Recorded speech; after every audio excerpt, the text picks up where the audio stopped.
You are listening to an MLGA Network podcast.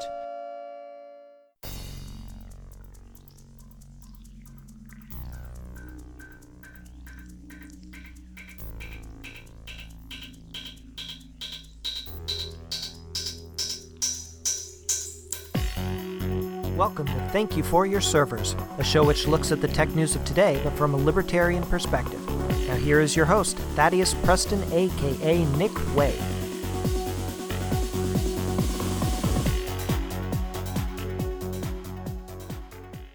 Alright, hello fam, it's another edition of Thank You for Your Servers. I am your lone host, Thaddeus Preston, aka Nick Way. You can follow me at Nick Way, NICKWAYE on Twitter, and this is part of the Make Liberty Great Again network. So, it's been another week. Hopefully you're listening to episode 2 of this. And if you are, welcome back. If it's the first time, this is me giving my take on, some of the issues of today when it comes to the technology industry. And so we'll first kick things off with the first topic that I found particularly interesting this week, and that is the FCC's attempt to thwart China Mobile from entry into the U.S. And it's kind of harkens back to what I would like to call neo-colonial mercantilism. So, the FCC, on the recommendation of the executive branch national security agencies, turned down an application for the Chinese mobile giant to install exchange equipment stateside. The reasoning given, as the FCC posted in its note, was national security. Basically, the catch-all for, you have some ties to the Chinese government. We don't necessarily trust you to install that type of on-premise equipment here in the U.S. because you guys have a propensity for espionage and stuff like that.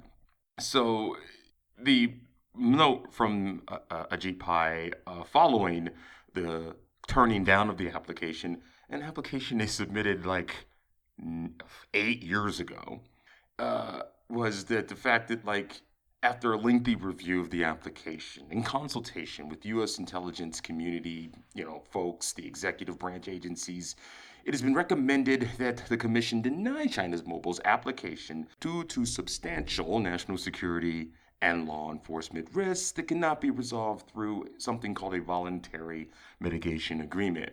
Basically, it's kind of one of these handshake agreements where it's just like, hey, when we come to you with warrants and stuff like that, will you give us access to stuff? And please don't spy on us. Wink, wink, nod, nod. What is the take that I have on this that is kind of unique from everyone else? This is xenophobia, and it's spreading across the tech industry in general. I mean, now with Huawei, because of the 5G thing, and I'll get to that here shortly as to why that's kind of futile, it's neo-colonial mercantilist bullshit.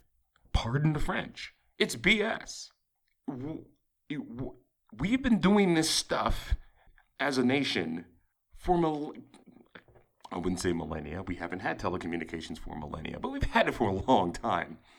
And we've been always allowed to install premise equipment within the boundaries of a country to aid in the exchange of phone calls. There's a lot of Chinese nationals that come here and go back and forth and use their phones. And it would have made their transition to the United States to do business easier if they could keep a hold of their Huawei phones, most of them have, to communicate back and forth.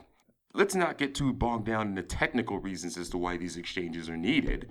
Let's break down the fact that this is just another attempt at xenophobia. It's just fear of the Chinese.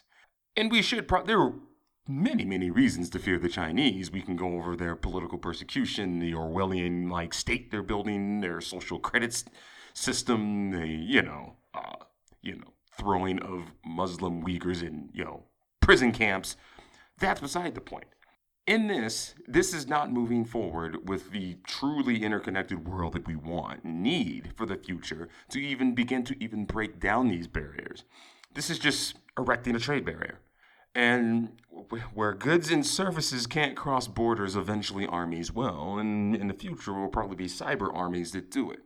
We are slowly but surely bringing online, I feel, this is my tinfoil hat here, this national security, these national security scare tactics in this coming Cold War. And the fact of the matter is, they put in this application 8 years ago. So they've been getting jerked around by the FCC and numerous federal government agencies for 8 years just because they needed to install some equipment. This is a chilling sign for the future of the build out of communication technologies, as I've alluded to. And while the reasoning for national security grounds is warranted, I mean, I can't fathom why a mitigation agreement couldn't have been gotten to. And I don't think they truly understand that as we build out these telecommunications networks, particularly these 5G networks, we're going to be kind of thwarted if we're just refusing to let equipment rest on our shores. If anyone should be slightly paranoid about putting telecommunications equipment on the North American continent, it should be China, because we are notorious for, for lack of a better word, tapping said equipment and demanding backdoors or forcing open backdoors. And so, yeah, this is definitely frightening. It's definitely something from a liberty angle. This is just impediments to trade. And Matt, yeah, there are a lot of folks out there that kind of fall into the xenophobia kind of realm. I mean, in some areas, I'm with them. But not on this. This seemed pretty straightforward. Deutsche Telekom has equipment here, I would imagine. I'm pretty sure, and that's owned. I don't know about it now, but back in the day, that most of that stock was owned by the German government, hence Deutsche Telekom. And many of the European carriers, up until really the mid-2000s, had heavy government ownership. So why are the Chinese different? You decide. So Sony's next and last console, it will be probably called PlayStation 5 because they have the most original naming convention that the world has ever witnessed. So this new console is apparently going to be like AMD based, so they're going AMD again. It's going to be based on the Ryzen line of CPUs. That's 8 cores. There'll also be, instead of having integrated graphics and CPU in one die, I think it is looking like they're going to go with 2 processors. One, of course, dedicated CPU, and one is based on Radeon's Navi GPU. It'll have hardware ray tracing in real time, which is a computational intensive task. It's a beautiful, beautiful thing. It's kind of similar to what NVIDIA's RTX line is capable of. If you've ever seen some of the demo videos for the RTX, yeah, particularly one where they were showing, stormtroopers walking around like I guess the Death Star or something like that. And it showed like the ray tracing as they were in the elevator. Movies have been doing that stuff for a very long time, and it's very computationally intensive, and it's typically done post-processing. But these new generation of processors, particularly from NVIDIA and AMD, are going to do this in real time. 8K as the max resolution, solid state hard drives, 3D audio, and they're still going to go with physical media because let's face it, these games are going to require many, many, many times more storage to render what's going to be happening. ETA, it's looking like 2020, but probably more close to 2021. This is cool. The gamer in me is always geeked out to see the new and improved and the new line of dedicated video gaming hardware.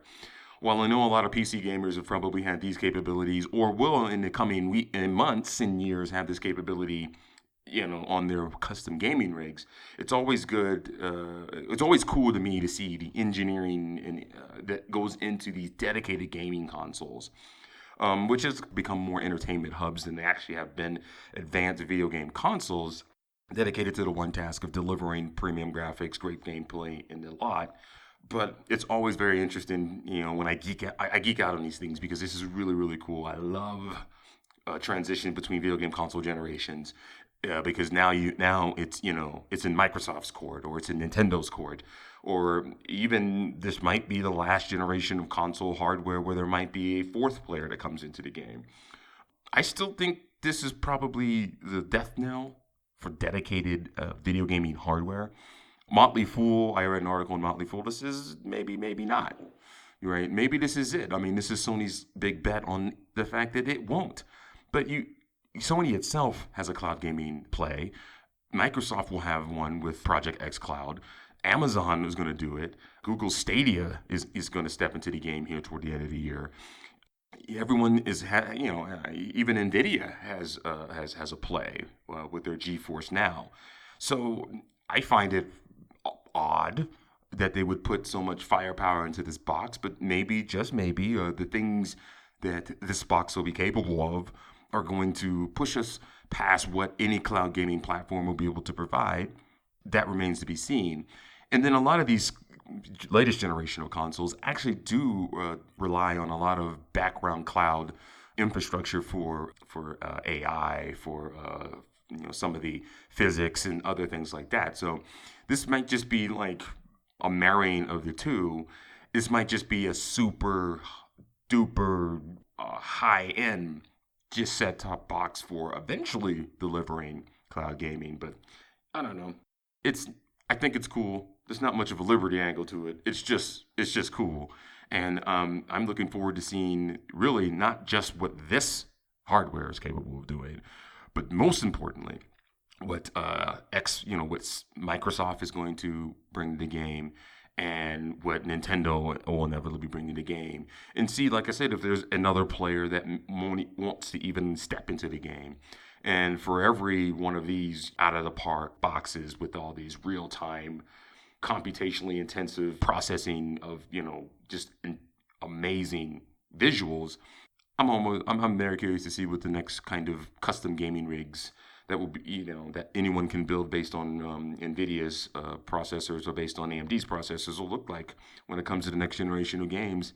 But that remains to be seen. Yeah, I'm excited for this. I'm stoked. All right, poor Intel.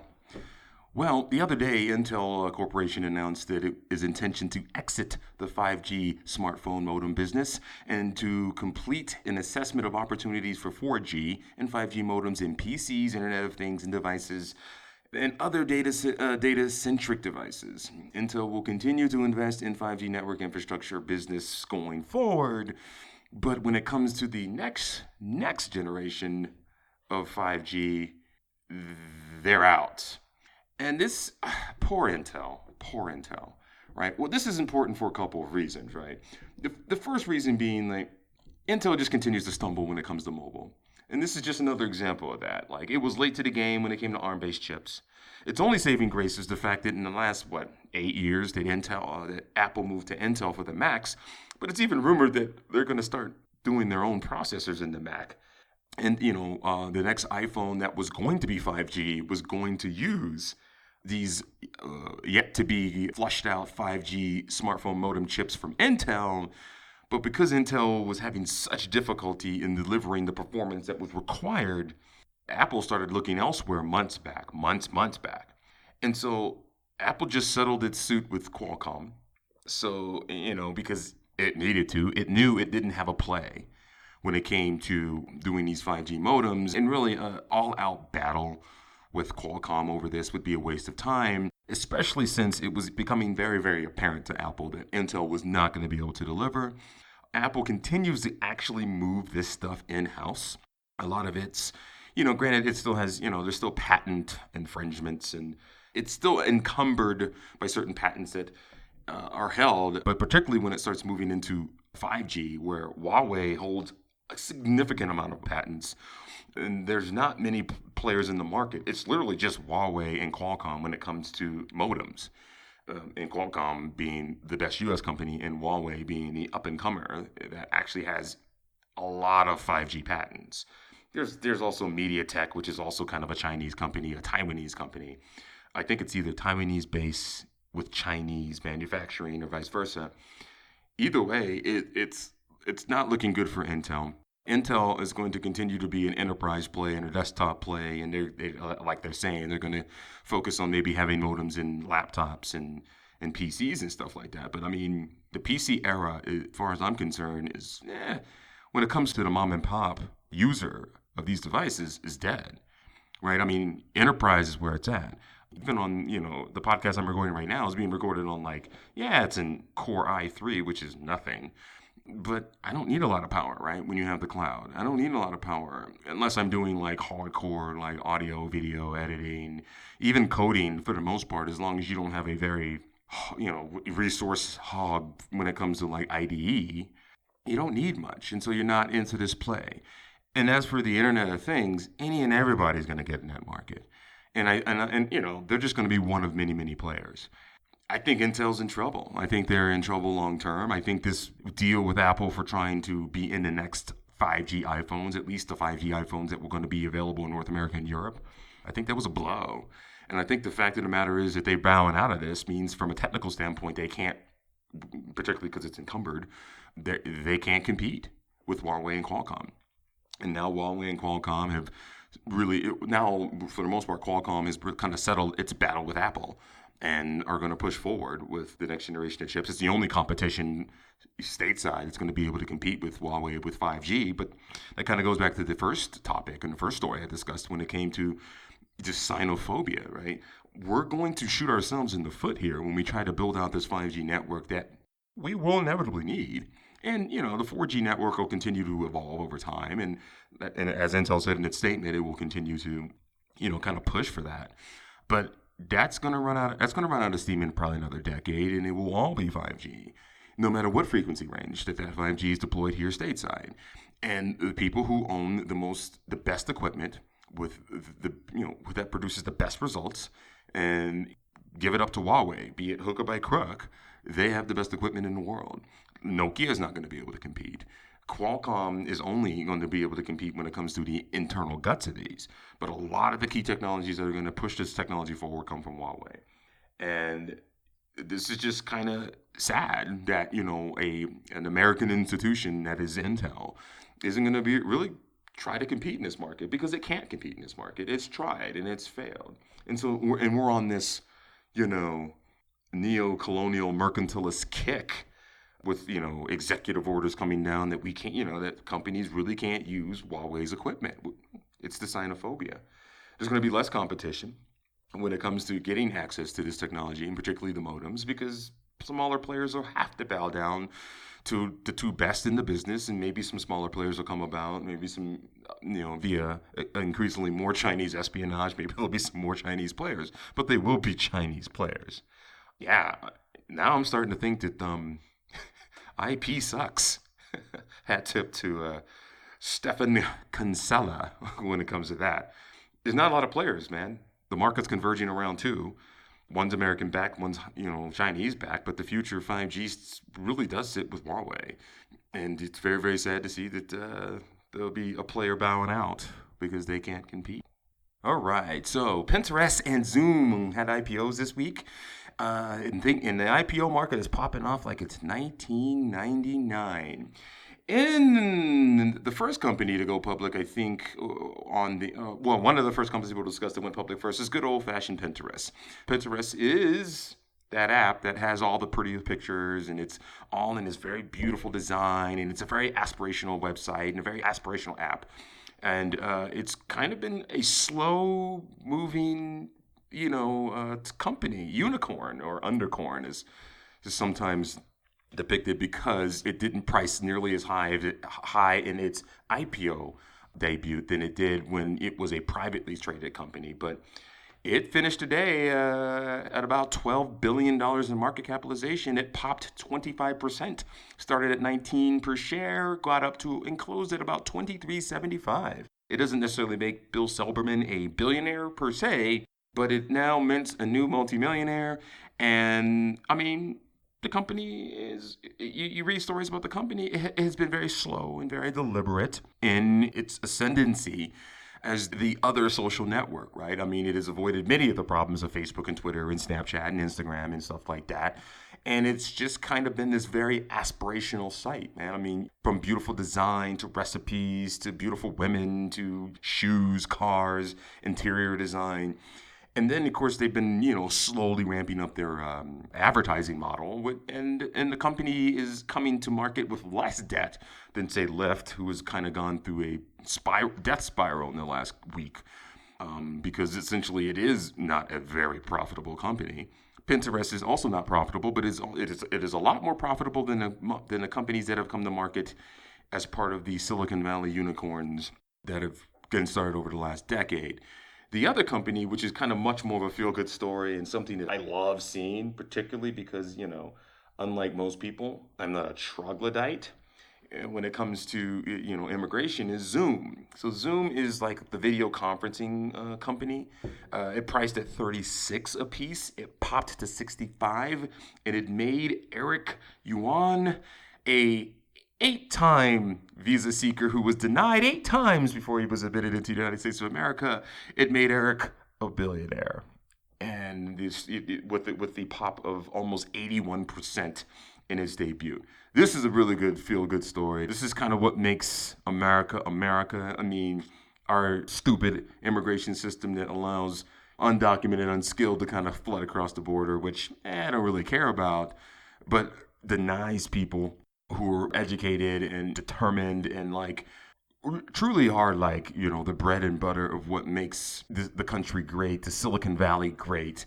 Just, 8 times he was denied before he was finally allowed to come here. He started with Webvan and he just kind of worked his way through the valley and then started this company. And now, 20 years later, he's a billionaire. And only in America, man. It's crazy. It's crazy. Zoom is actually a lot more closer to profitability. They say they're profitable. That basically means that, from a standpoint of debt to whatever. I mean, they're making money, right? They're not making money, right? They're not losing money, and so they'll probably much close their profitability gap here shortly.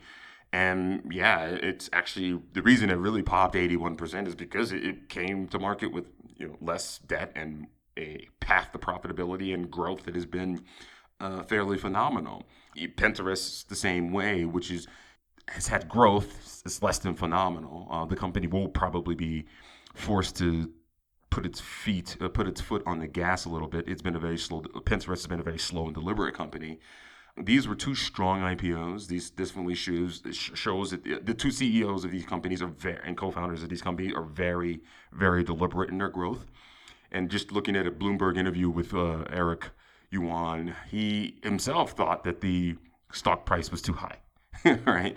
So these guys know that the trials and tribulations and the double-edged sword of going public, and they're being very cautious. And they were, when these companies waited a very long time to go public, and they were very, very cautious, unlike Snap, unlike Lyft, unlike the Farmville company or whatever. Like all these companies, that have kind of gone public because they popped and they were just, they ready to go. So I joke about this being, IPOs popping off like it's 1999, but unlike 1999, a lot of these companies that are it seems like a lot of companies are going public, but a lot of these companies have been around for a decade or more and have been very slow and deliberate and steady in their growth. And Pinterest and Zoom are just better examples than Lyft and Snapchat of being better companies going public and adding real value. And I think it's very, very healthy that they've had debuts. We'll see next week what happens.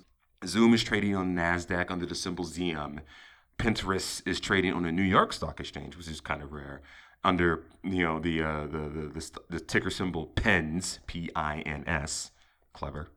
And we'll see what their performance looks like next week when there's essentially going to be some profit taking, even for Pinterest that didn't pop that much. But yeah, man, all in all, man, this is really cool, really awesome, and I only in America, man, markets do this. And these guys built great businesses. They've hired great people, and they built a great product, and that's what it's all about. Congratulations to Ben and Eric for being in the multi-millionaire billionaire club. And watch your wallets, because Bernie Sanders is going to be knocking at your door soon. In your cryptocurrency minute, let's go through the prices here, starting by market capitalization. Number 1, Bitcoin is trading at $5,322.20. It's up 1.09%. Ethereum is at $173.30, and it is up 0.62%. XRP Ripple trading at 33 cents, up 0.12%. Bitcoin Cash is sitting at about $304.19, up 2.14%. And picking up the rear in market capitalization, Litecoin at 81.47. That's down $1.41%. And that is your crypto minute.